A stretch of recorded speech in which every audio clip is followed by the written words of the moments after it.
Muy buenas. Vamos con la segunda sesión del curso de Física General, que, bueno, antes de nada os quiero agradecer a todas y todas las personas em, que me habéis contactado por los comentarios, que no puedo responder a todos, pero he leído todos los comentarios y muchísimas gracias. Estoy muy contento porque os ha gustado, porque habéis expresado que os gusta el tono y tal, y bueno, este es el tono en el que vamos a seguir. Ya, como ya os comenté, nosotros vamos a tener sesiones de directo en los cuales vamos a hablar y sobre todo próximamente vamos a tener un directo, si no, pues ya ha pasado, búscalo, donde vamos a hablar de cuál es el enfoque, cuál es el objetivo y cuál es el espíritu que seguimos. Pero vamos, básicamente es porque a mí me gusta esta modalidad, vamos a hablar de física, vamos a hablar de movimiento rectilíneo uniforme, vamos a hablar de caída libre, vamos a hablar de campo magnético, vamos a hablar de todo lo que es la física general. Lo que pasa que a mí me gusta darle un cuerpo un poquito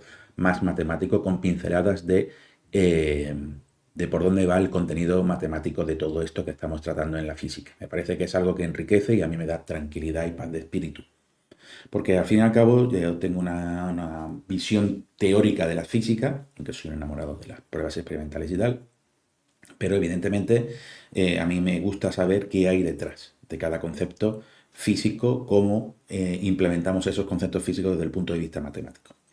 Y entonces, bueno, pues evidentemente esto no es un curso de matemáticas, pero sí que vamos a intentar cada cosa que digamos, cada cosa que mostremos, dar por lo menos una pincelada de qué hay detrás desde el punto de vista matemático, porque después lo vamos a olvidar, vamos a utilizar notación de esta laxa que nos gusta a los físicos para resolver problemas, pero vamos a saber que por ahí detrás hay unas matemáticas bien asentadas, todo está demostrado, todo ahí es consistente y eso a mí pues me alegra el día eso, me pone contento básicamente. Entonces, ahora, ¿qué vamos a hacer? Pues vamos a continuar con nuestro estudio de los vectores. En la sesión pasada ya vimos que podíamos hablar de vectores en el contexto de vectores geométricos, segmentos orientados y que eso cumplía todas los axiomas de constituir un espacio vectorial. Por tanto, eran vectores de pleno derecho.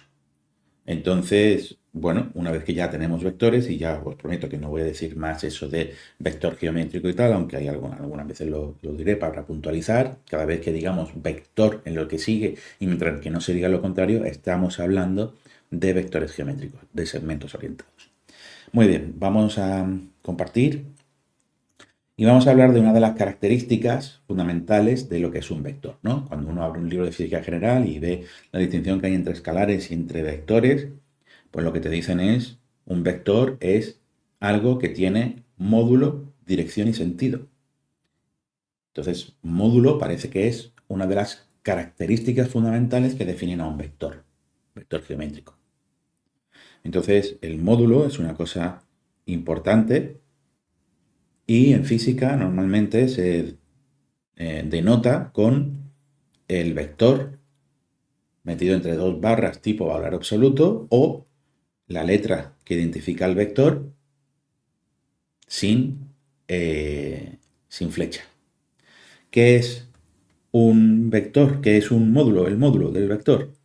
Pues el módulo del vector no es ni más ni menos que si este es el vector A, el módulo es la dirección, o sea, es la longitud que hay entre el origen y el extremo del vector.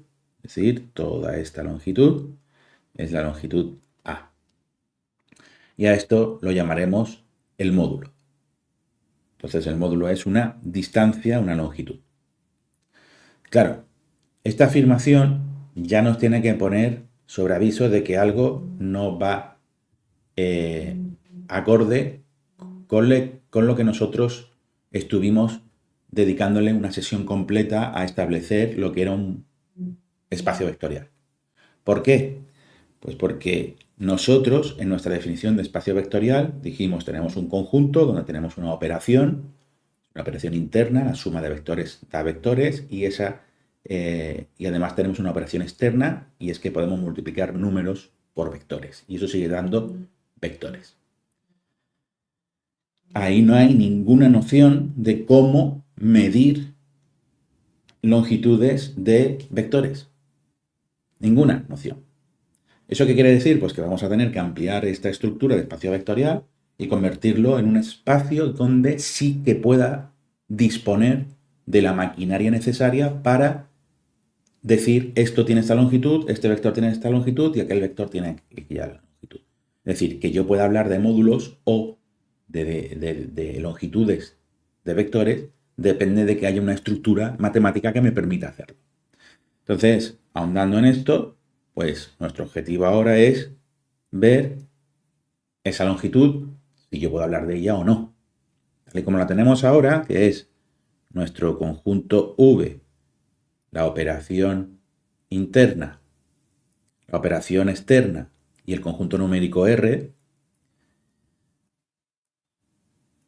esta agrupación, pues resulta que lo que nos dice es, ok, esto es un espacio vectorial, pero aquí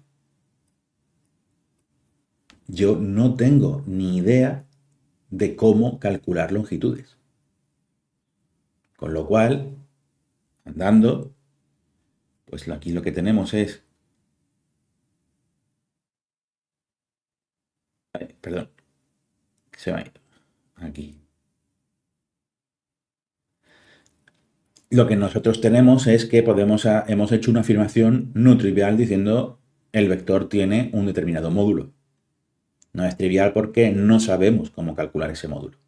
Sin embargo, vamos a asumir por el momento, nada, en 3 segundos vamos a salir de duda, que nuestro espacio vectorial va a poder acomodar una estructura que nos dé la noción de módulo o norma de un vector. Es decir, de la longitud. Nosotros tenemos, por ejemplo, que podemos hablar del módulo del vector o que podemos hablar, mejor dicho, de la norma. Y el problema está en que en física se acostumbra a hablar del módulo del vector, pero en matemáticas se suele hablar de la norma del vector. Esto es porque módulo es una estructura algebraica, una estructura matemática, igual que es la estructura de espacio vectorial, igual que es la estructura de grupos, de los cuales ya hablaremos en su momento cuando lo necesitemos. Pues hay otra estructura muy parecida a la de espacio vectorial que se llaman los módulos. Entonces, para no confundir, pues módulo en matemáticas es algo muy bien definido y norma equivale a lo que en física solemos decir módulo. Yo voy a decir módulo del vector por deformación profesional, básicamente, y también porque, bueno, así es como se habla en física. Sin embargo, también vamos a tener un problema con la notación. La norma de un vector matemáticamente es meterlo entre dos barras, pero en física ya hemos dicho que es o meterlo como en un típico valor absoluto de un vector que te da tu módulo o quitarle directamente la flecha. Yo me voy a restringir, evidentemente, cuando hagamos cálculos y esto, problemas y tal, pues voy a utilizar ese fundamentalmente, como cualquier persona con dos dedos de frente si va a emplear mucho un concepto, por lo que intenta es limpiarlo de la notación lo más limpia posible. Esta es muy informativa y esta es la preferida en física. Así que, siguiendo nuestro periplo, nuestro camino, me he vuelto a ir, vamos a ver qué necesito para definir una longitud, un módulo, una norma. Pues la norma en matemáticas es, dado un espacio vectorial que ya sabéis que es un conjunto V con dos operaciones, la interna y la externa, sobre un conjunto numérico R, es decir, que puedo multiplicar los vectores por números reales, también puede ser por complejos, pero por números reales. Vamos a, por ahora, pues una norma es una aplicación, una función, una relación, una asignación, llamadlo como queráis, aunque no son equivalentes desde el punto de vista matemático. Lo que nos interesa ahora mismo es saber que esto, lo que hace es tomar un elemento del espacio vectorial V y te lo lanza a el intervalo 0 infinito, es decir, a los reales positivos, y aquí lo que hacemos es tomamos un elemento V que pertenece al espacio vectorial y esto te lo mapea a la norma de V Y esa norma de V pues pertenece a los reales positivos. Y eso, si cumple unas determinadas propiedades, que son esas tres que tenemos ahí que vamos a discutir ahora, pues entonces lo cataloga como una norma. Una cuestión es que tiene que cumplir una función de este tipo que vaya desde el espacio vectorial hasta los reales positivos para poder ser denominado una norma. Pues lo primero que tiene que ser es que esté definida positiva. Eso quiere decir que la norma de cualquier vector del espacio vectorial sea mayor o igual que 0, porque la longitud no la entendemos longitudes negativas. Tienen que ser longitudes o 0 o un número positivo. Todo lo grande que queramos. Y como es usual, será la distancia o la longitud será 0 solo si el vector es el vector nulo. Y luego tenemos una cuestión que es que tiene que ser una relación homogénea. ¿Eso qué significa? Bueno, eso significa que si yo tengo un módulo de un vector multiplicado por un número, eso es lo mismo que calcular el módulo del vector y después multiplicarlo por el valor absoluto del módulo, del número, perdón. Esto, por ejemplo, imaginemos que este es el A y yo ahora quiero multiplicar 3A. Pues evidentemente lo que tengo que hacer es multiplicar el módulo por 3. Si lo multiplicas por menos 3A, lo que obtendría sería un vector de la misma longitud, menos 3A, pero apuntando en sentido opuesto. Es decir, que por eso los números salen de la norma con el valor absoluto. ¿Ok? Y luego tenemos la propiedad de la desigualdad triangular. Y esto es porque nosotros estamos acostumbrados que si tenemos una suma de vectores, esto es A, esto es B y esto es A más B, pues cuando nosotros pintamos vectores en el suelo, en una página, en una hoja de papel, en una pizarra o lo que sea, nuestra intuición nos dice que uno de los lados es más pequeño que la suma de los otros dos, en longitudes. Esto es una cuestión que nosotros hemos heredado de nuestra experiencia y que la imponemos en la definición de norma. Tiene que ser definida positiva, tiene que verificar la desigualdad triangular. Impuesto. ¿Pero qué ocurre? Lo que ocurre es que esto se puede relajar porque a lo mejor nuestro sentido común no es exactamente tal y como se comporta el universo. Entonces esto se impone para calcular distancias y longitudes, pero luego se pueden relajar algunas o todas de estas tres exigencias que le hacemos a las normas, pues para acomodar situaciones como la que vamos a encontrar en relatividad especial llegado el caso. Entonces, por ahora, lo único que necesitamos saber es que si yo tengo un espacio vectorial al cual le asocio una norma, pues voy a tener un espacio vectorial normado y voy a poder hablar de módulos. Entonces, por ahora, antes de entrar en vericuetos de qué es la norma, cómo se construye una norma, que lo vamos a ver, tranquilidad, no vamos a dejar nada colgando por ahí. Lo que vamos a utilizar ahora es el conocimiento que hemos adquirido de que es posible definir una función de este tipo y entonces es posible y factible definir longitudes, módulos o normas dentro de un espacio vectorial.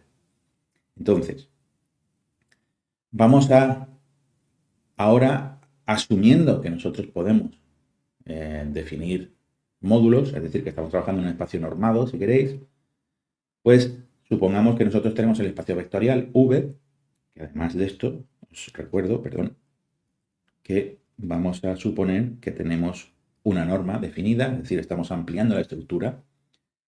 Y ahora lo que nos interesa a nosotros es que tenemos esta operación, que es la operación externa, que lo que hacía era asociar a cada pareja de número con vector con un nuevo vector. Y ahora sabemos que lo que hace eso es aumentar el módulo y respetar o cambiar el sentido. Pero esto es una cosa muy importante. ¿Por qué? Por lo siguiente, fijaos que esto es muy pictórico. Supongamos que tenemos dos vectores que están exactamente en la misma dirección, están sobre la misma recta, pero bueno, no tienen por qué estar en la misma dirección, sobre la misma recta precisamente, pero para que sea más claro. Y tenemos el UA y el A. Lo que pasa es que el UA cumple lo siguiente, y es que es un vector unitario, tiene módulo 1, 1 en alguna unidad, la que vosotros queráis de longitud. Pero por ahora estamos en el ámbito abstracto de las matemáticas, vamos a obviar el término de las unidades. Ya entraremos de lleno con las unidades y tal cuando entremos con física. Entonces, UA es el vector unitario en la dirección A. Dicho de otra manera, este vector lo que hace es identificarte una dirección en el espacio vectorial. Pero esto ahora, como nosotros sabemos que yo puedo multiplicar números por vectores y sigo teniendo vectores, esto ahora me sirve a mí para reinterpretar A, el vector A. Yo reinterpreto A de esta manera. Ahora va a ser un número que va a ser su módulo multiplicado por el vector que da la dirección y el sentido a ese vector. Si A es positivo, el número A es positivo, entonces UA y A tienen el mismo sentido. Si A fuese negativo, en este caso A pertenece a los reales y el valor absoluto de A pertenece a los reales positivos.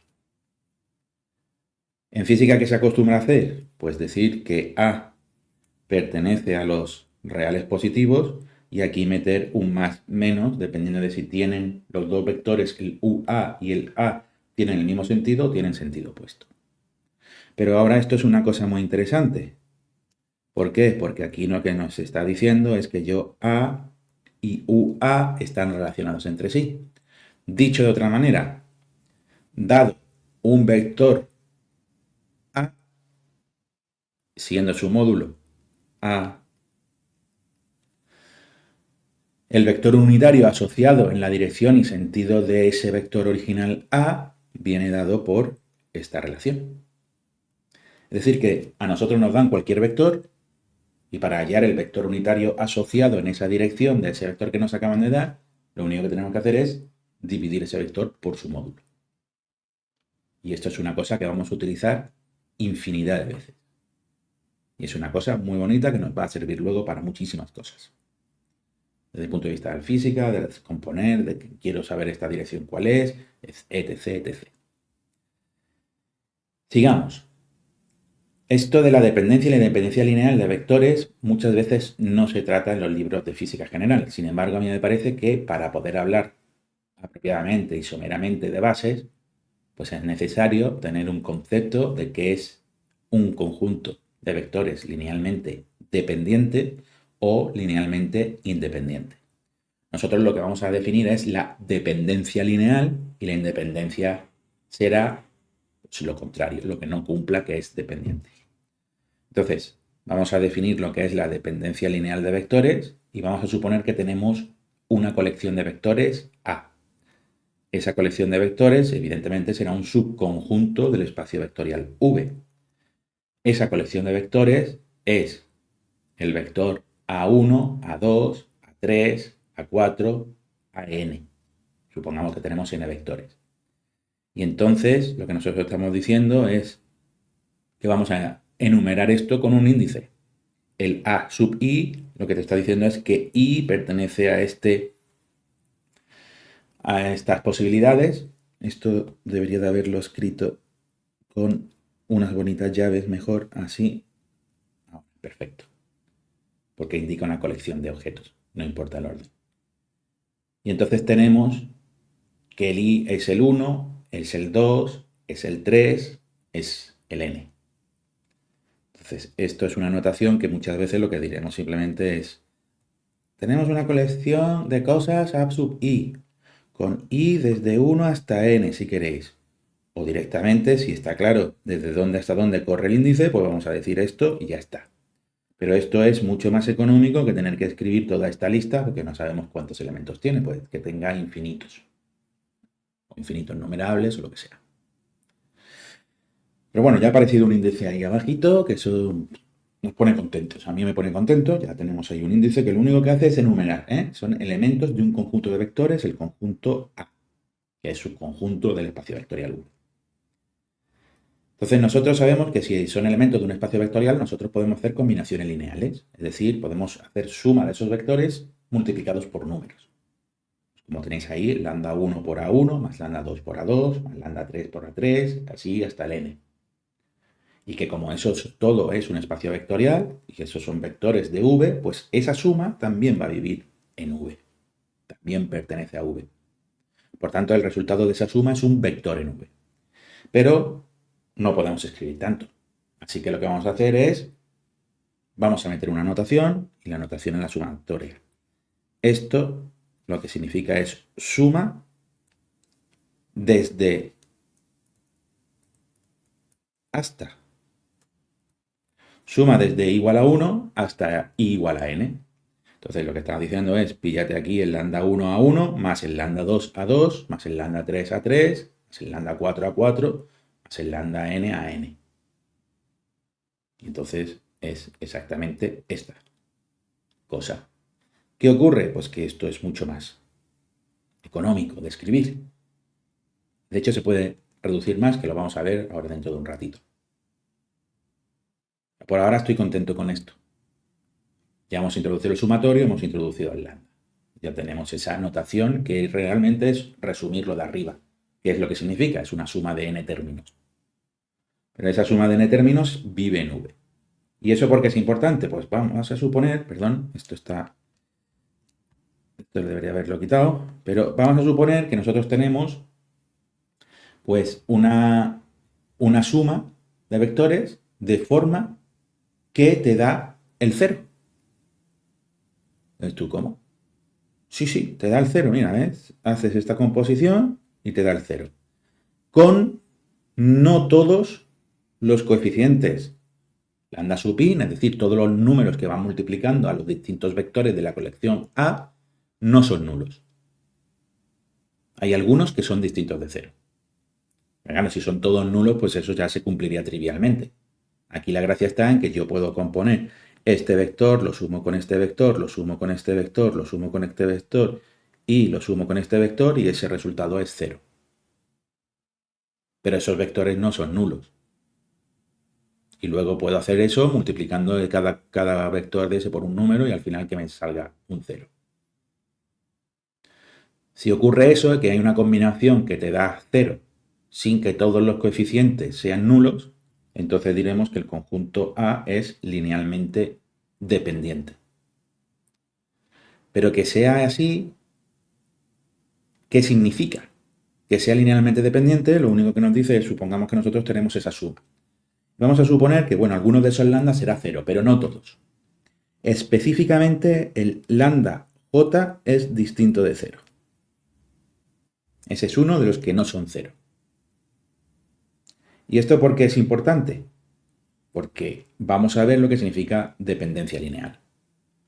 Nosotros tenemos este término y nosotros podemos decir, hombre, pues vamos a agrupar toda la suma dejando ese término fuera. Fijaos que si yo quiero singularizar este término en la suma, en mi notación de sumatorio, lo que voy a decir es suma para todos los valores j que no sean la j que tú hayas elegido, el 4, el 3, el 2, y esto, súmale luego este término. Esto para todo el mundo debe ser igual a la suma i de lambda i a i sin restringir. Aquí hemos metido la restricción de suma para todas las j, todas las i's que no sean j. Y eso es importante, ¿por qué? Porque yo ahora puedo pasarme eso al otro miembro y me lo llevo aquí. Eso está muy bonito. Entonces, ¿qué estamos diciendo? Pues estamos diciendo que el menos lambda j por aj es igual a toda esa suma que tengo detrás. Pero recuerdo lambda j, hemos elegido que no sea igual a 0. ¿Eso qué quiere decir? Pues que yo puedo despejar el AJ. Y lo que me está diciendo, esto es lo que significa dependencia lineal, es que de ese conjunto A de vectores unos se pueden expresar como combinación de los otros. Por ejemplo, el AJ lo puedo hacer como combinación de todos los demás. Eso es interesantísimo. ¿Cuándo decimos que tenemos un sistema linealmente independiente? Cuando yo tengo un conjunto de vectores que yo no puedo escribir uno como combinación de todos los demás que tengo en esa colección. Entonces tengo que este vector y este, cada uno va a su bola porque no se pueden expresar uno como función de las sumas de los demás, como combinaciones lineales de los otros. Y eso es combinación lineal. ¿Cuándo se dice eso? Que la única forma, si yo tengo una familia de vectores A, que es A sub I, tal que la única combinación nula de esos vectores es cuando todos los coeficientes que lo acompañan en la combinación lineal son nulos, para todo I, se dice que tenemos una colección de vectores linealmente independiente. Dicho de otra manera, cualquiera de ellos, el A1 no se puede poner como suma de todos los demás, ni el A2, ni el A3, ni ninguno. En los linealmente dependientes, cualquier vector que yo tenga en la colección se podrá expresar como combinación lineal de todos los demás. Esa es la diferencia clave. Pero claro, este concepto es muy potente y es muy bonito porque te lleva a una idea que vamos a trabajar más en profundidad, que es el concepto de base. Claro, supongamos que nosotros tenemos un espacio vectorial V, y con esto os quiero decir V es más por R, y si queréis con una norma, pero ya no lo voy a decir más, todo eso lo vamos a presuponer. Cuando diga V, quiero decir todo eso. Espacio vectorial V, pues quiere decir todo eso, ¿vale? Pues si encontramos una familia de vectores linealmente independientes, de tal forma que cualquier vector del espacio vectorial se puede escribir como combinación lineal de esos vectores, entonces decimos que tenemos una base vectorial. Digamos que es el mínimo número de vectores que yo necesito para poder escribir todos los de mi base.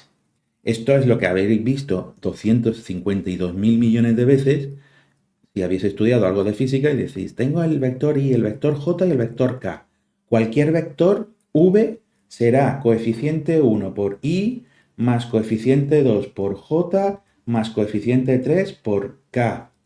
Estás diciendo que todos los vectores de un espacio de dimensión 3 se pueden escribir como combinación lineal de esos tres vectores que son linealmente independientes. Yo no puedo escribir el I como combinación de JK, por ejemplo. El J no se puede poner como combinación del I ni del K, y así sucesivamente.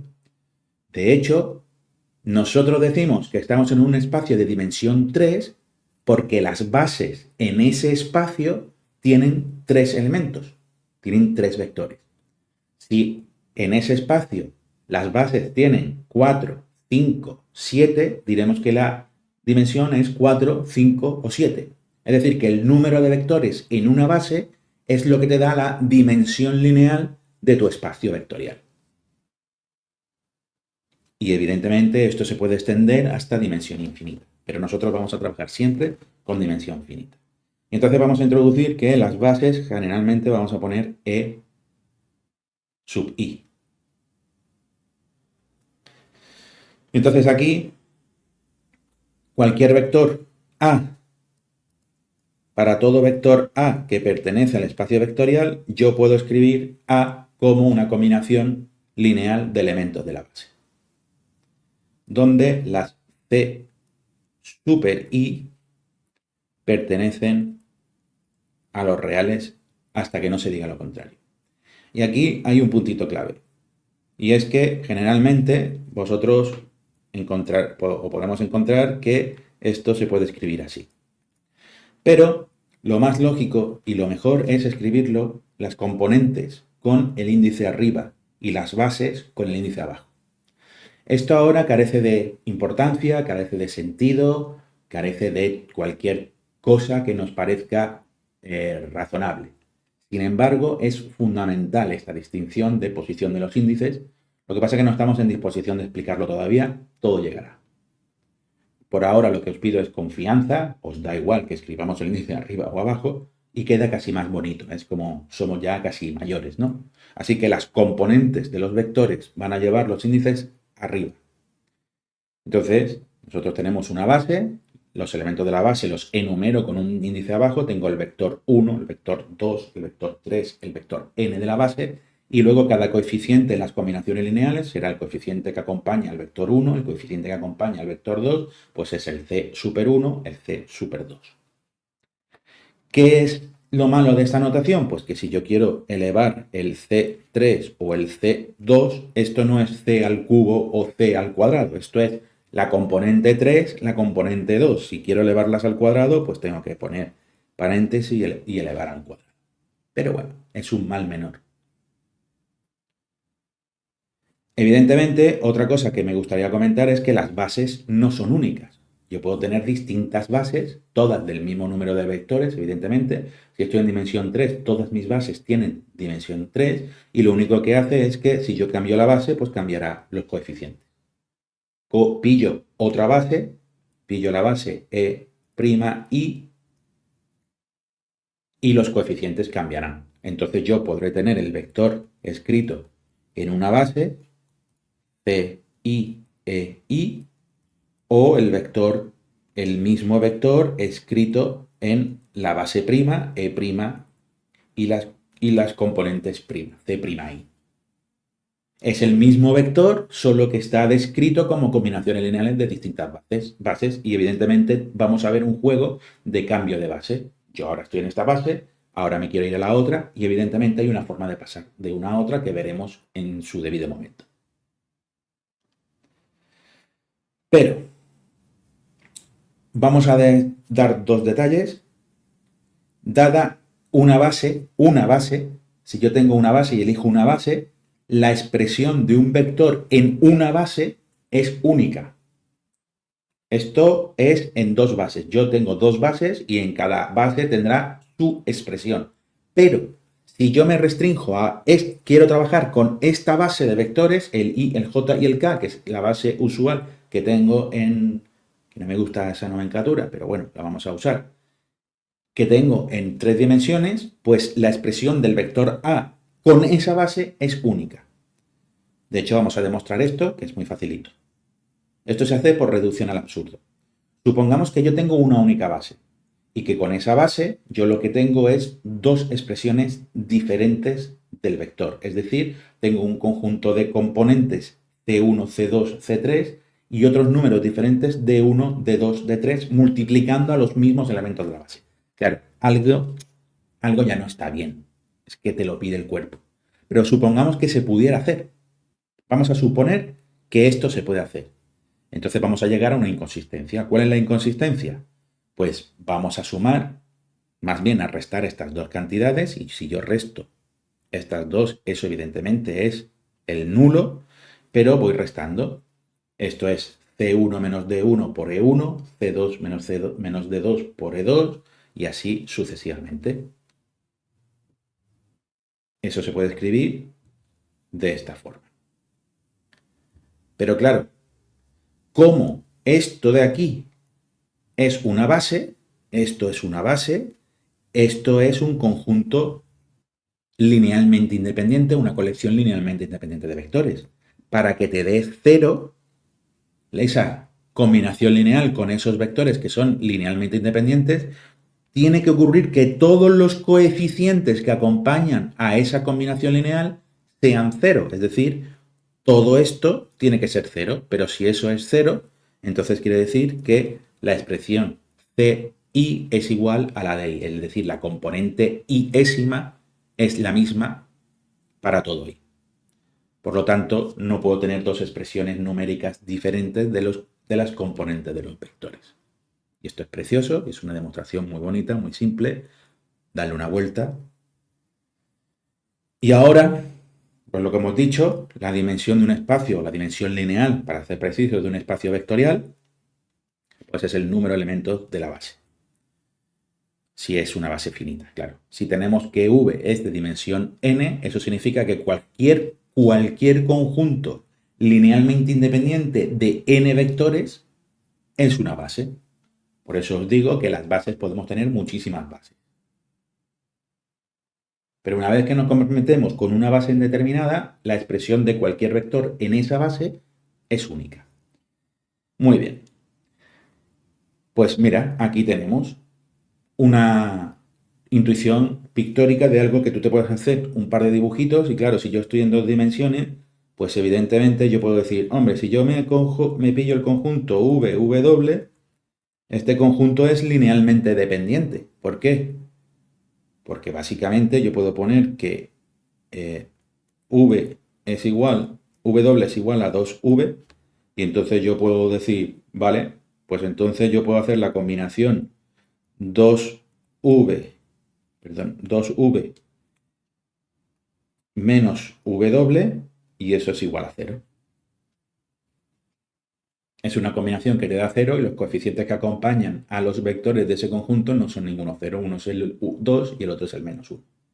Sin embargo, estos dos elementos son linealmente independientes. Yo no puedo escribir B como combinación lineal de A, porque básicamente no tengo información. Claro, A es puramente horizontal y B tiene componente horizontal y componente vertical, pero yo de la A no puedo sacar una componente vertical para anular la componente vertical de B. Entonces es imposible que yo pueda formar una combinación nula a partir de combinaciones lineales no nulas de A's y B's en este caso. Con lo cual esto es linealmente independiente. Ahora vamos a hablar de los ejes.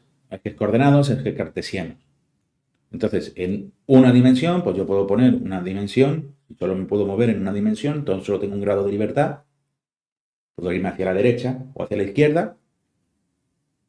Entonces solo necesito un vector, la base tiene dimensión 1, la base solo tiene un único vector, entonces lo puedo nombrar como E1, EX o Y, y cualquier vector de este espacio se podrá escribir como más menos lambda por el vector de la base. De hecho, podemos quitar el 1 porque solo tenemos un vector en la base. Estos son ejes cartesianos, cartesianos. Aquí da igual en una dimensión, pero en 2 dimensiones, ¿qué vamos a tener? En 2 dimensiones, pues yo puedo tener estos ejes. Estos ejes no son cartesianos. Yo puedo tener aquí un vector unitario, aquí otro, y cualquier punto. Esto es el E1 y esto es el E2. Y evidentemente cualquier punto yo lo voy a poder poner como una suma. Este es el vector A. El vector A lo voy a poder escribir como, como lambda 1 por E1 más lambda 2 por E2. Componente 1, componente 2 por los elementos de la base. Sin ningún problema. Todos esos vectores los puedo escribir como combinaciones lineales de esos dos vectores unitarios, E1, E2. Nosotros estamos más acostumbrados a los ejes cartesianos. En cartesiana, pues lo que tenemos es este bonito diagrama que nos gusta muchísimo porque tenemos esta visión de perpendicularidad que no tiene nada que ver con que sean bases, no sean. Es simplemente nosotros esto no estamos acostumbrados porque nos es más usual, digamos. Pero aquí viene otro detalle, es que nosotros no podemos hablar de perpendicularidad, bueno, visualmente sí, pero no tenemos ninguna noción que nos diga este vector v y este vector w. ¿Son ortogonales? Pues eso hay que responderlo y para eso hay que introducir más estructura todavía. Todavía no podemos hablar ni de ángulos ni de ortogonalidad. Y tendremos que discutir si perpendicularidad y ortogonalidad es exactamente lo mismo o no, pero eso será en la próxima sesión. Aquí podemos definir estos dos vectores que se definen canónicamente como E2, EX, EY, E1 y la I y la J de toda la vida. que indican la dirección y el sentido positivo del eje X y el eje Y. Y aquí hay un convenio que tenemos que seguir a rajatabla porque nos hemos puesto de acuerdo toda la humanidad. Toda la humanidad se ha puesto de acuerdo en que escribimos que vamos del eje horizontal al eje vertical. Esto, cuando podamos hablar de ángulos, esto te da ángulos positivos. Cuando me levanto hacia arriba, eso me da ángulos positivos. Y entonces yo tengo que ir de X a Y por el camino más corto para que esté bien orientado este sistema de ejes. Esto es tan fácil como decir, voy desde la X, pongo aquí el eje de las X y ahora cierro y esto me tiene que apuntar el dedo pulgar hacia mí. Es decir, tiene que salir del plano. Si eso ocurre, entonces tu diedro, tu sistema de ejes, está bien orientado. Entonces, recordemos siempre que el sentido va X, Y, por el camino más corto, el dedo pulgar de tu mano derecha, yendo desde la X hasta la Y, tiene que salir del papel, o de la pantalla, o de donde sea, y apuntar hacia ti. Esto luego se ve muchísimo mejor en 3 dimensiones. Podemos tener un sistema de 3 ejes, por ejemplo, estos 3, pero nosotros estamos acostumbrados a la visión de Euclides del triángulo orientado, donde tendremos el E1, el E2, el E3, el I, el J y el K. Aquí, ¿cómo se lee? Pues igual que antes, ponemos esto en la X, nos lo llevamos a la Y por el camino más corto y el dedo pulgar apuntará, es la regla del tornillo, es si llevo un tornillo de la X a la Y por el camino más corto, sube y entonces me indica la dirección positiva de la Z. Entonces tengo un triedro orientado de manera positiva. Yo podría cambiar esto y poner la Z mirando hacia abajo o la Y aquí o lo que sea y entonces pues no estaría orientado, no sería la orientación estándar. Esta cosa es porque nosotros vamos a establecer que las permutaciones entre los ejes que son positivas es ir de X a Y, de Y a Z o de Y a Z, Z a X, y esto será importante cuando veamos cosas como momento angular, etc. Esta es una cuestión interesantísima porque nos indica que nuestro espacio-tiempo donde nosotros vamos a aplicar todo esto permite distinguir entre derecha e izquierda. Y esto parece que es una tontería, pero no lo es, porque habrá muchísimas cosas de las que dependan que nosotros hayamos elegido un sentido positivo para la izquierda o para la derecha.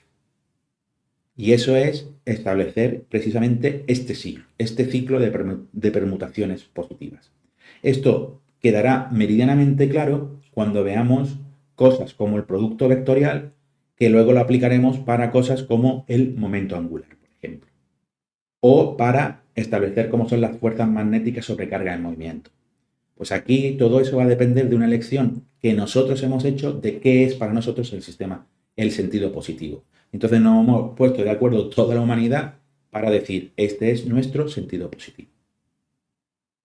Entonces es una cosa que tenemos que guardar ahí en la memoria y tan tranquilo. Y ahora vamos a la expresión de un vector en cartesiana.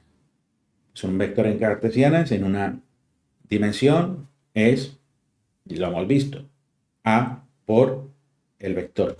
Si queréis quitamos esto porque no hace falta distinguir.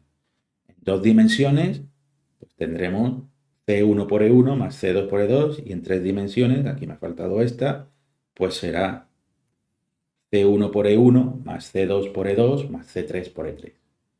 Y a los conjuntos A, C1, C2, C1, C2, C3 los llamo las componentes del vector en cartesianas, por ejemplo.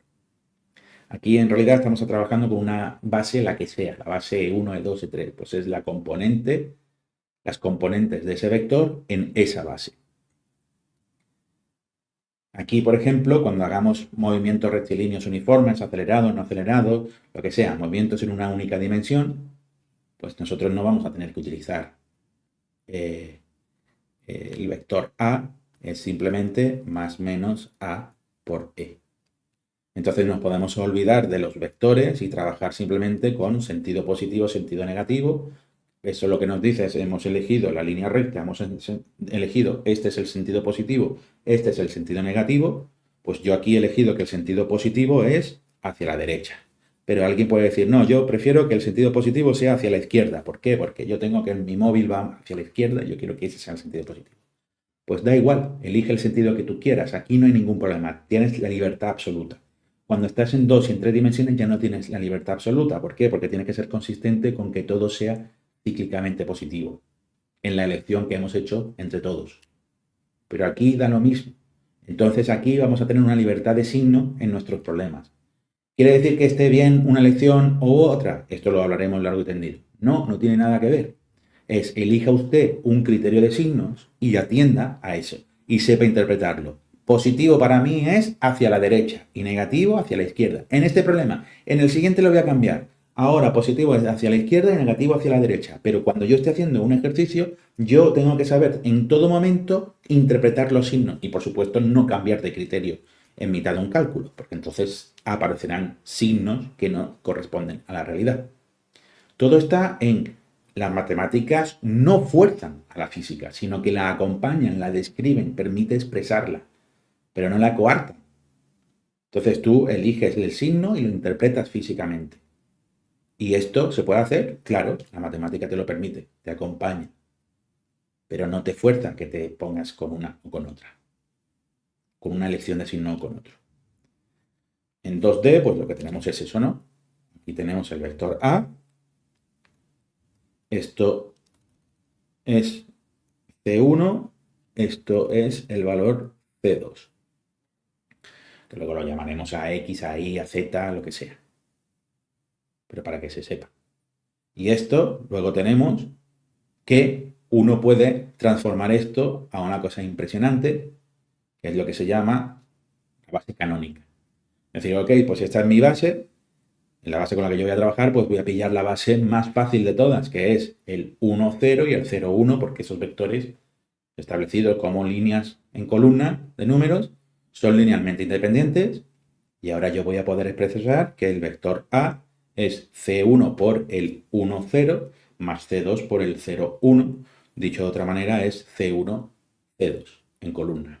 Entonces esto identifica este vector en esta base, sabiendo que estoy en la base canónica. Análogamente, puedo hacer exactamente lo mismo en 3 dimensiones. Lo que pasa que ahora nuestros vectores de la base tendrán 3 componentes. Tendré el 1, 0, 0, claro, el 1, 0, 0, el 0, 1, 0, el 0, 0, 1. En ese orden.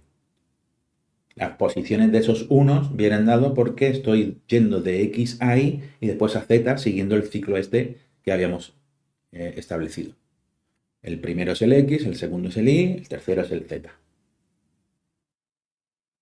Entonces un vector vendrá dado por una columna de números que será la componente primera, la componente segunda y la componente tercera.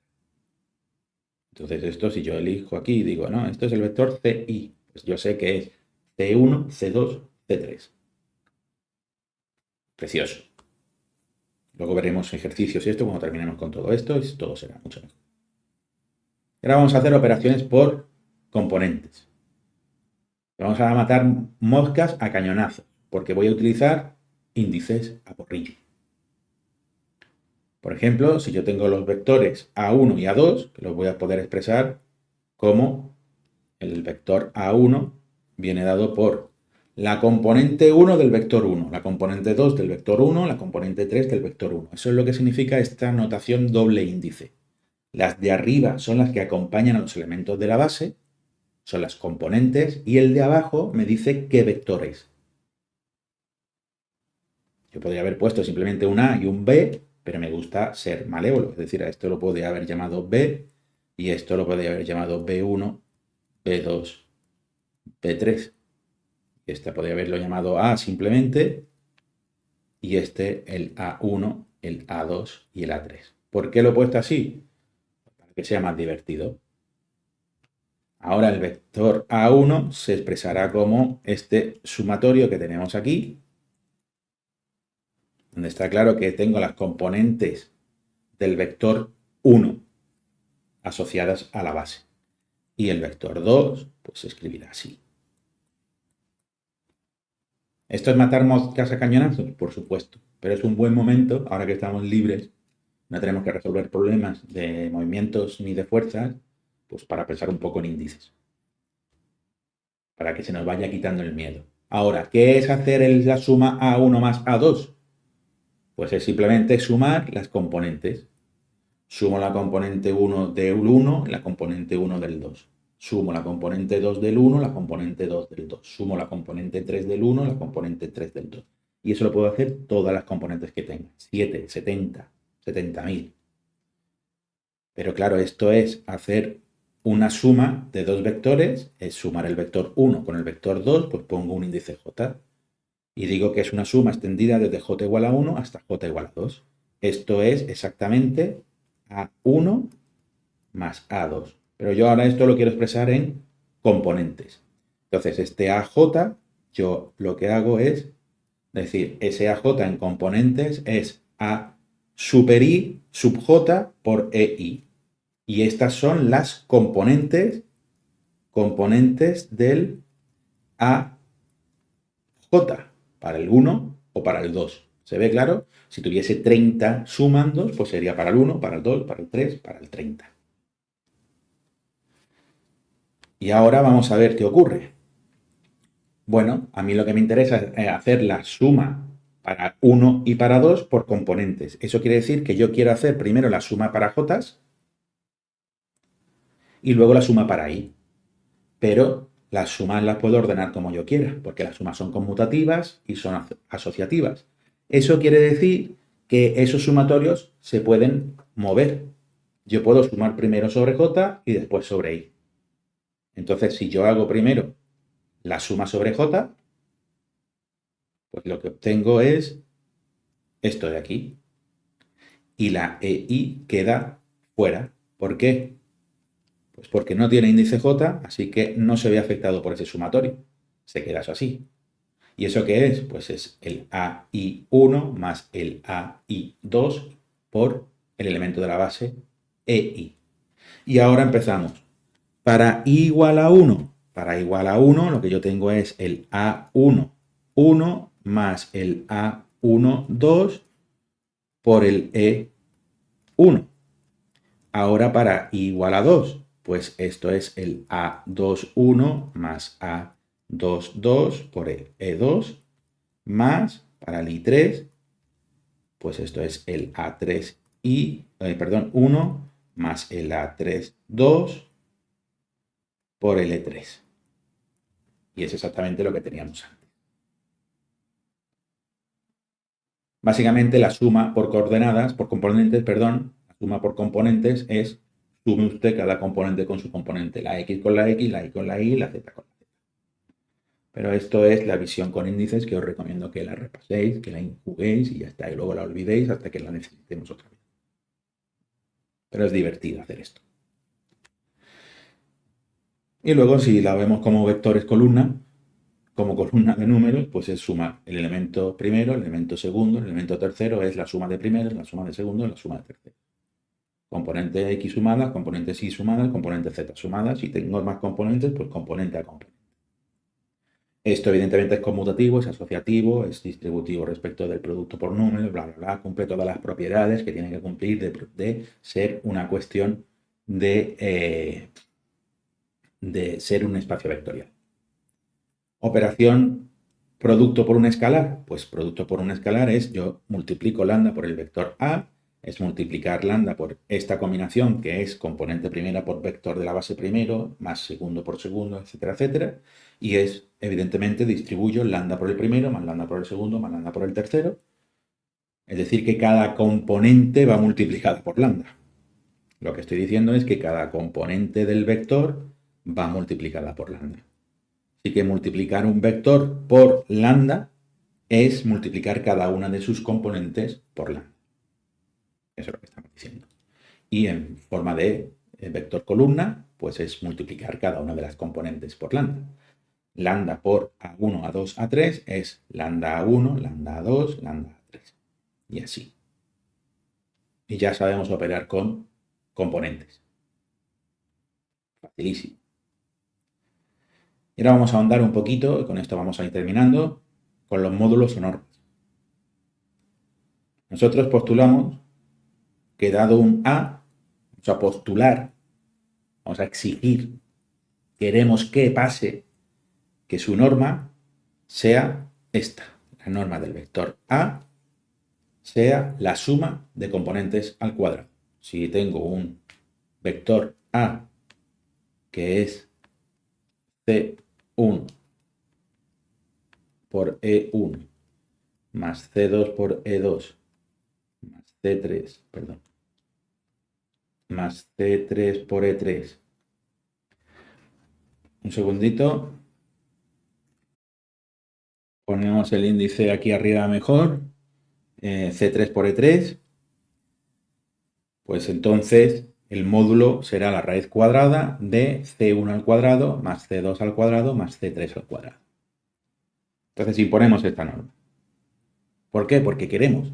Ahora bien, alguien podrá decir, pero ¿esto es una norma de verdad? Bueno, esto es lo que uno tiene que recordar. Una norma tiene que verificar estos 3 puntos. Tiene que ser definida positiva, tiene que ser homogénea respecto del producto por números y tiene que cumplir la desigualdad triangular. Esto es lo que le exigimos a algo que sea una norma. Nosotros acabamos de proponer una que es la suma de coeficientes al cuadrado. Elevamos cada coeficiente al cuadrado y lo sumamos. Ahora la pregunta es, ¿eso es realmente una norma? Pues tiene que cumplir el punto 1, tiene que cumplir el punto 2 y tiene que cumplir el punto 3. Vamos a verlo. ¿Cumple el punto 1? Pues evidentemente lo cumple. ¿Por qué? Porque la norma del vector A es la suma de 3 cuadrados, C1 al cuadrado más C2 al cuadrado más C3 al cuadrado. Pero claro, este es positivo seguro. El primero es positivo porque es un cuadrado, el segundo es un cuadrado es positivo, el tercero es un cuadrado positivo y la raíz cuadrada de un número positivo es un positivo. Con lo cual, aquí no hay doble signo en la... Esto es cuando se resuelven ecuaciones. La raíz cuadrada está definida como la raíz cuadrada de este número, si es positivo, te da un número positivo.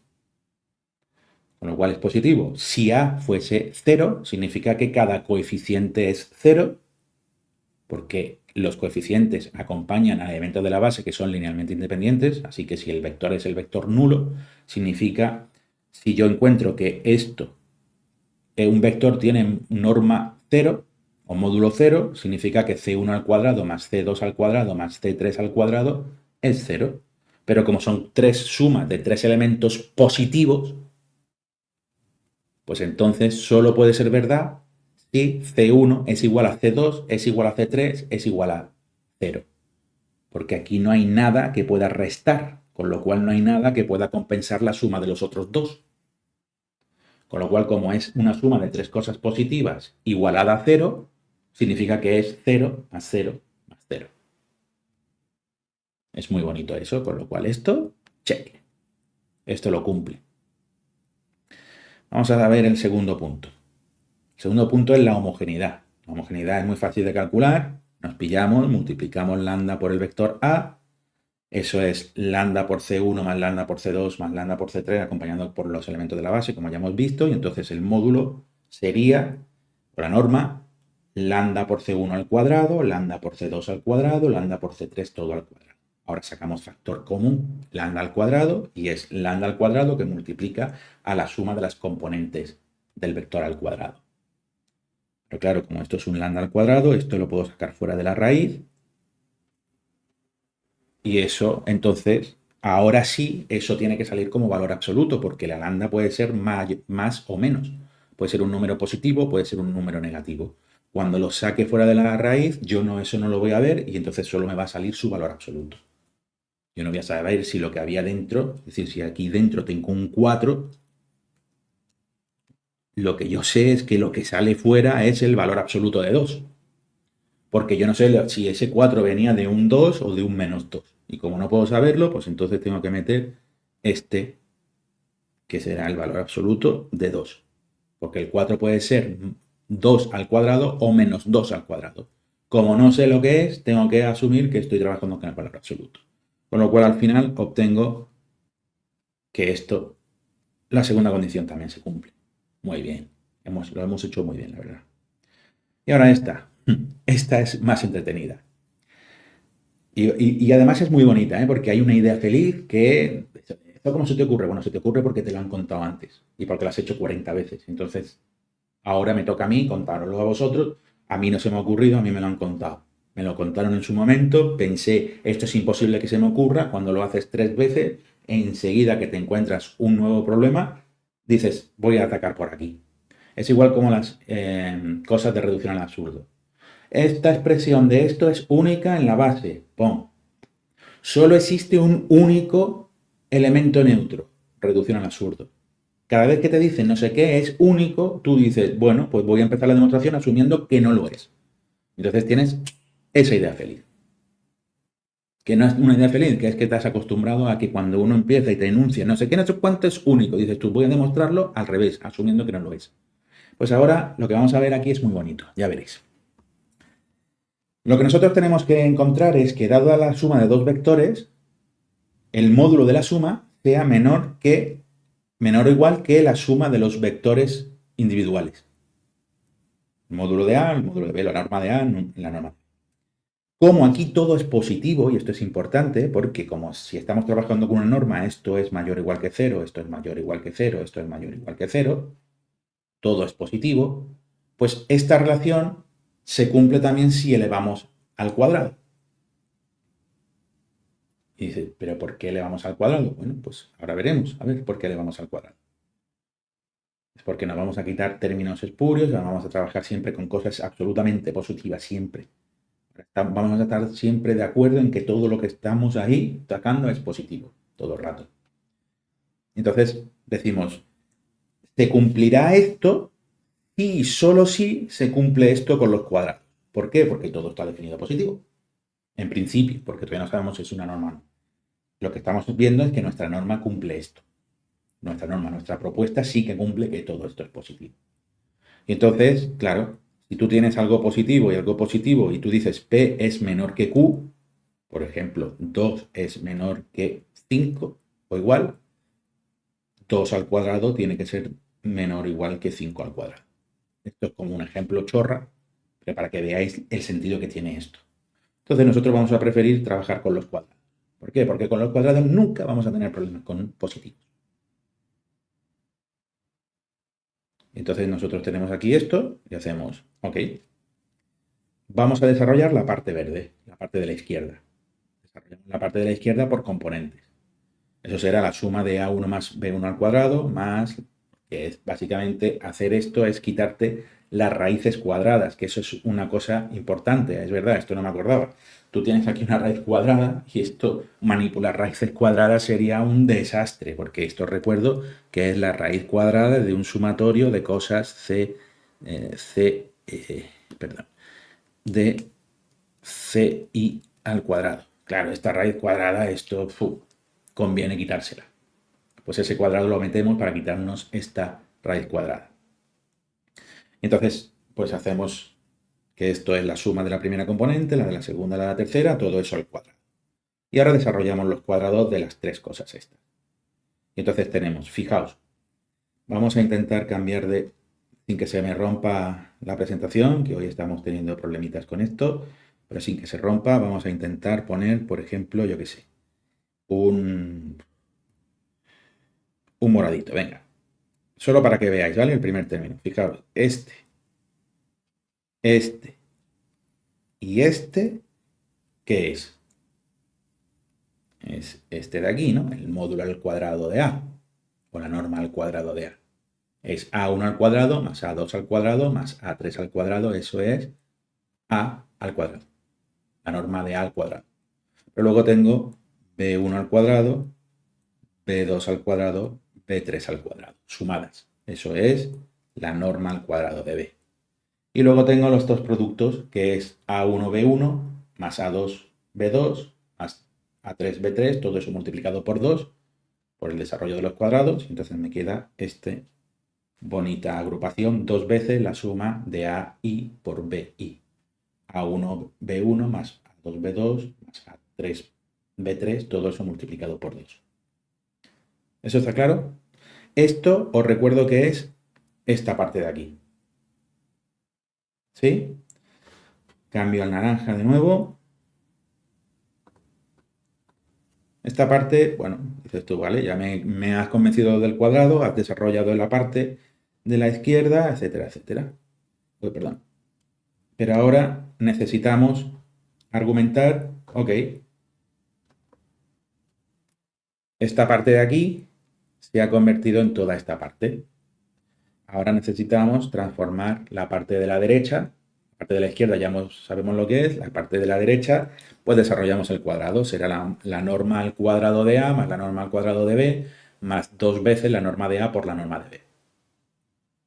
Eso quiere decir que si miramos con mucha atención esa relación, este término y este término cancelarían. Podemos restar en los dos términos a la vez. Resto a la derecha, resto a la izquierda. Un término positivo, se queda la igualdad o la desigualdad mirando en la misma situación. Esto es positivo, con lo cual se queda mirando la desigualdad en la misma orientación. Es menor o igual la derecha, la izquierda que la derecha. Y ahora me encuentro con que tengo esta relación. Porque cancelo los doses, básicamente. 2 y 2, divido todo por 2 y ya está. Esto lo que estamos diciendo es que para demostrar lo que yo quería demostrar, que era que se cumplía la tercera condición, la desigualdad triangular, equivale a encontrar que esta relación es correcta. Demostrar la desigualdad triangular, que la norma que hemos propuesto es consistente con la desigualdad triangular, equivale ahora a mostrar que esto es correcto. Esto es lo que se conoce como la desigualdad de Schwarz. Está por ahí escrito. ¿Y ahora cómo hacemos eso? Vamos a suponer que tenemos dos vectores, el vector A y el vector B, y vamos a introducir un parámetro t de los reales. Parámetro es algo que corre en los reales. Y vamos a definir una función phi de t que es la norma de A menos t veces B, todo eso al cuadrado. Y diréis, pero esto qué locura es. Y es evidente que es una locura. A nadie se le ocurriría esto. Ahora vamos a justificar por qué lo hacemos. Y por qué estamos buscando esto. La cuestión está en que nosotros, ojo, tenemos que demostrar esta cosa de aquí. Y alguien dice, ok, vamos a hacer esta función. Esta función, si yo la desarrollo, es el sumatorio para AI menos T, BI, todo eso al cuadrado. Y lo que yo sé es que como son sumandos que están todos elevados al cuadrado, esta suma es mayor o igual que 0. Es decir, este objeto es mayor o igual que 0, porque es una suma de cuadrados, para todo valor de t. Para cualquier valor de t. Y ahora, si vais desarrollando esa suma y vais haciendo los cuadrados, lo mismo que hemos hecho antes, es decir, esto es a1 menos t por b1 al cuadrado. Pues esto será igual a a1 al cuadrado menos 2t a1 b1 más t al cuadrado b1 al cuadrado. Y así lo hacemos con el 2 y lo hacemos con el 3 y vamos agrupando. Y nos damos cuenta de que las agrupaciones son que este bicho de aquí es la norma al cuadrado de A, t cuadrado por la norma al cuadrado de B, que son estos términos de aquí, y luego 2 veces AI, BI, ay, ay, ay, ay, ay, ay, ay, ay, ay, ay, ay, que tenemos esto aquí. Ojo, 2 veces AI, BI por T. Y alguien dirá, hombre, pero eso es un polinomio. Decimos, ¿cómo? Y esto, perdón, esto es mayor o igual que 0 para todo t, que esto es muy importante que hayamos visto esto. Por eso está ese cuadrado ahí también. Entonces tenemos un polinomio en un parámetro t, el que sea, pero ahora resulta que decimos, hombre, pero este dicho es un coeficiente por t al cuadrado por este menos este coeficiente por t y un término independiente al cuadrado. Eso es un polinomio, un número a por x al cuadrado menos 2b por x más c. Tiene esa estructura de polinomio de segundo orden. Esto es un polinomio de segundo orden en t, que es siempre positivo. Los polinomios de segundo orden o de segundo grado son parábolas. Las parábolas positivas, si yo pongo aquí el eje y el eje x y dibujo el polinomio, si son siempre positivas, si están siempre en las ramas, en la parte positiva de los ejes, resulta que aquí hay dos opciones. O toca al eje de las x una vez, en el 0, o en el 3, o en el que sea, pero solo lo toca una vez, o no lo toca. Porque claro, si yo tuviese una parábola aquí que tocase esto dos veces, parte de la parábola sería negativa. Pero nosotros sabemos que siempre es positiva. Con lo cual estamos diciendo que el polinomio phi de t igual a 0, es decir, cuando se anula el polinomio, o tiene una solución o no tiene ninguna solución. Esto es lo que estamos diciendo. Pero claro, esto es una ecuación de segundo grado, porque es un polinomio cuadrático de segundo orden. Pero todos hemos sabido alguna vez resolver una ecuación de segundo grado. Esto es, ¿cómo era? Menos b, ¿no? Así. Más menos la raíz cuadrada de b al cuadrado, menos 4 por a y por c. Algo así era la fórmula, ¿no? Bueno, pues sustituís, pero con nuestro polinomio en t. Entonces, fijaos lo que tenemos aquí dentro.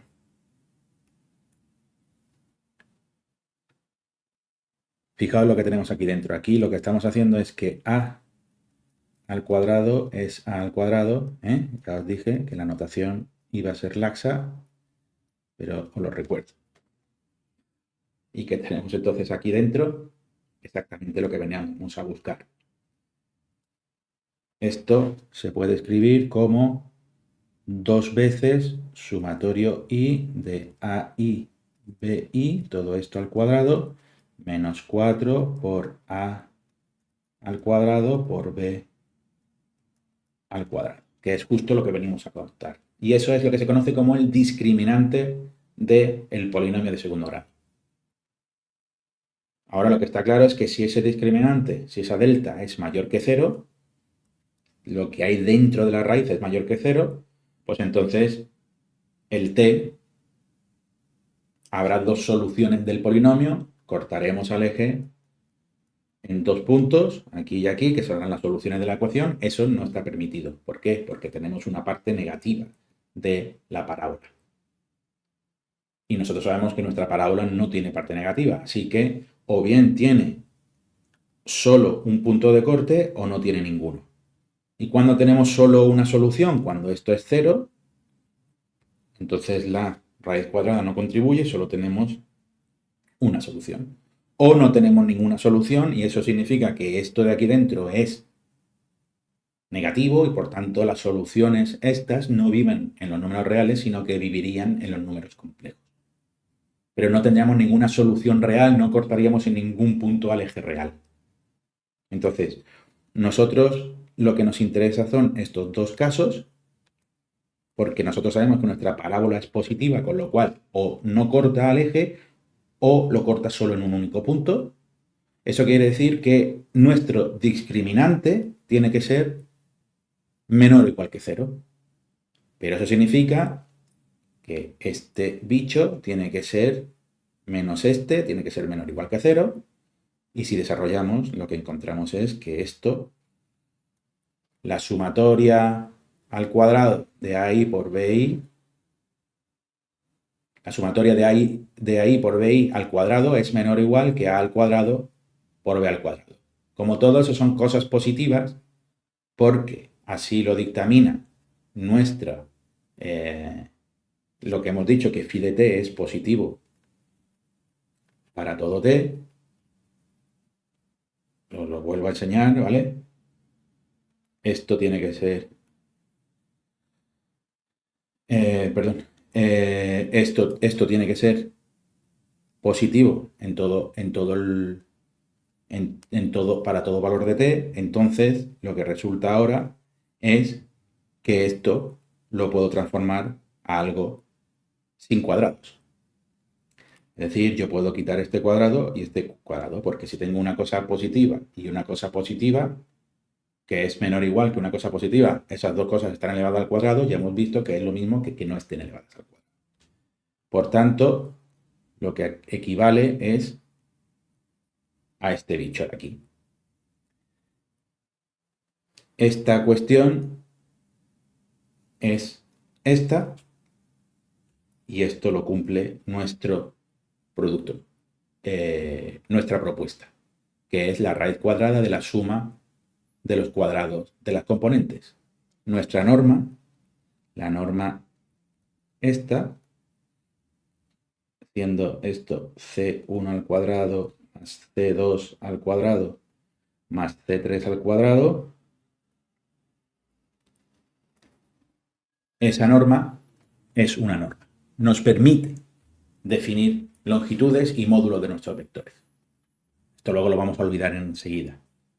Pero lo que os quiero hacer hincapié es que nosotros hemos propuesto una norma que cumple los requisitos de ser una norma. En resumen, dado un vector que viene dado como componente por elemento de la base, componente por elemento de la base, componente por elemento de la base, es una combinación lineal de elementos de la base multiplicado por números. Eso se puede escribir como un sumatorio.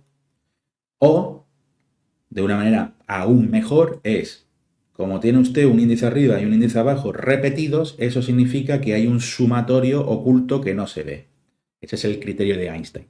Por eso conviene poner los índices uno arriba y uno abajo, porque eso nos va a recuperar sumatorios. Con lo cual, escribir esto sin sumatorio equivale a escribir esto, por el criterio de Einstein. Esto para que lo sepáis, porque en algún momento de vuestras vidas será útil. Ahora, lo que digo es, si yo tengo esta combinación lineal de vectores, la norma que yo acabo de definir, el módulo, es la suma de los coeficientes al cuadrado, es decir, a1 al cuadrado más a2 al cuadrado más a3 al cuadrado. Todo eso con la raíz cuadrada. Y hemos visto que esto es norma. Esto es una norma, es una longitud bien definida. ¿Y por qué esta norma? Pues básicamente porque esa norma lo que recupera es el teorema de Pitágoras. Y nosotros queremos que el teorema de Pitágoras sea cierto. Nos gusta que en el espacio en el que vivimos el teorema de Pitágoras sea una verdad. Eso es a lo que hemos estado acostumbrados toda la vida. Puede que no sea cierto en otras circunstancias, en otros espacios, lo que sea, pero nosotros por ahora queremos que siga siendo cierto. Nosotros medimos con una regla y resulta que se cumple el teorema de Pitágoras. Pero el teorema de Pitágoras te dice la componente 1 y la componente 2, vamos, esto es, yo tengo aquí el vector A, esta es la componente 2 y esta es la componente 1. Esto es un triángulo rectángulo y esta longitud, que es, pues, esa longitud al cuadrado es igual a 1 al cuadrado más a2 al cuadrado. Eso es el teorema de Pitágoras. Por tanto, la longitud A del vector, el módulo del vector, será la raíz cuadrada de eso. Eso se puede extender a 3, 4, 5, 7, 70 dimensiones. Entonces he elegido esa norma porque yo lo que quiero es que mi teorema de Pitágoras, favorito, precioso, se siga verificando. Y hay otra cuestión. ¿Existen otras normas? Por supuesto, usted elija una función que asigne valores reales positivos a los vectores de manera que se cumplan las tres condiciones, que sea definida positiva, que sea homogénea y que verifique la desigualdad triangular, y usted tendrá una norma.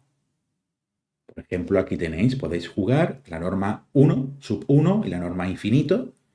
La norma sub 1 es sumar los valores absolutos de las componentes, simplemente, todo eso es positivo y tal. Y la norma infinito es el máximo del valor absoluto de las componentes. Por ejemplo, si usted tiene el vector el 1, 2, pues la norma 1 será 3, porque esto será 1 más 2 en valor absoluto. Pues esto es el 1, este es el 2, pues será 2 en positivo. Y la norma usual, la que nosotros generalmente algunas veces se llama la 2, la cuadrática, pues es el al cuadrado, 1 al cuadrado es 1, 2 al cuadrado es 4, 1 más 4 es 5, es la raíz de 5. Todas esas pues son normas que se pueden definir, se pueden utilizar para dotar de una topología del espacio, etcétera, etcétera, etcétera, porque nos permiten definir bolas, etcétera, para los que hayáis estudiado topología. Lo que quiero decir es que elegir una norma es elegir una norma. ¿Por qué elegimos nosotros la norma euclídea esta con la raíz cuadrada de la suma de los cuadrados de las componentes? Bueno, pues porque esta es la que nosotros consideramos más útil, porque es la que nos da la geometría de las cosas que nos rodean. La geometría, la medida de la Tierra. Nosotros, a nuestro alrededor se cumple el teorema de Pitágoras, pues queremos que se cumpla el teorema de Pitágoras. A nuestro alrededor las cosas son homogéneas, las longitudes son positivas, pues queremos que las longitudes sean positivas.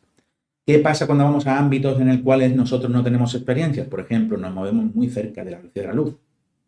Pues que el espacio-tiempo ya no es lo que a nosotros nos parece, es otra cosa, entonces hay que cambiar la norma, hay que cambiar la métrica, hay que cambiar muchas cosas. Y otra cuestión importante es que nosotros tenemos tres conceptos que vamos a ir desarrollando y hablaremos, que en física se hablan mucho. Dado un vector, yo puedo definir una norma. Ahora después vamos a hablar del producto escalar, que es un producto tipo interno, y luego vamos a hablar de lo que son las métricas. Bueno, pues resulta que nosotros podemos, y todo esto son estructuras matemáticas que vamos introduciendo en nuestras teorías, que nosotros podemos, dado un producto interno, definir una norma y una norma nos define una métrica. Este es el camino estándar que nosotros vamos a seguir, pero luego hay relaciones entre las métricas y los productos internos, hay métricas que no derivan de normas, nosotros vamos a ver métricas que no derivan de normas, por ejemplo, la métrica de Minkowski no deriva de una norma en la relatividad especial. ¿Por qué? Porque la métrica de Minkowski te permite que haya un vector no nulo, puede tener longitud nula a ojos de la métrica de Minkowski. Eso choca frontalmente con lo que nosotros consideramos que es una longitud. Por tanto, decimos que esa métrica que nos permitirá dar conceptos de volumen, de área, de longitud, etcétera, de intervalos de tiempo, de todo eso, de incluso de ángulos, pues no deriva de una norma matemática. Hemos tenido que ampliar las matemáticas para acomodar cosas que hemos aprendido en la física. Hemos tenido que dulcificar algunas de las restricciones que nos imponían la definición tan estricta de norma o la definición tan estricta de distancia para relajarlas para poder hacer física y pasar de un espacio-tiempo newtoniano, que es esencialmente euclídeo, a un espacio-tiempo de la relatividad especial que es no euclídeo, donde la suma de los lados de un triángulo no verifica desigualdad triangular, sino que la desigualdad se invierte en sentido y cosas así. Pero me gusta dar esta visión porque a partir de ahora, pues nada, en la siguiente sesión, ¿qué vamos a hacer? Pues vamos a estudiar el producto interno de vectores. Dado dos vectores, asociarle un número. Eso es el producto escalar. Y para ello, pues vamos a tener que hablar un poquito de trigonometría. Introduciremos lo que es la trigonometría, introduciremos los radianes, introduciremos el producto escalar y estudiaremos lo que es el producto escalar y el producto vectorial. Con esto luego pasaremos a hacer derivadas de vectores y una vez que tengamos eso ya entraremos de lleno en la física, en la cinemática. Y cuando tengamos que ir aumentando, es decir, llegaremos a temas, vamos a introducir los campos, pues entonces tendremos que volver a meter más cosas en nuestra mochila matemática. Tendremos que aprender a integrar en líneas, tendremos que aprender a trabajar con operadores diferenciales como el gradiente, la divergencia, el rotacional, etcétera, ir a interpretarlos y tendremos que conocer unos teoremas fundamentales que son los teoremas integrales.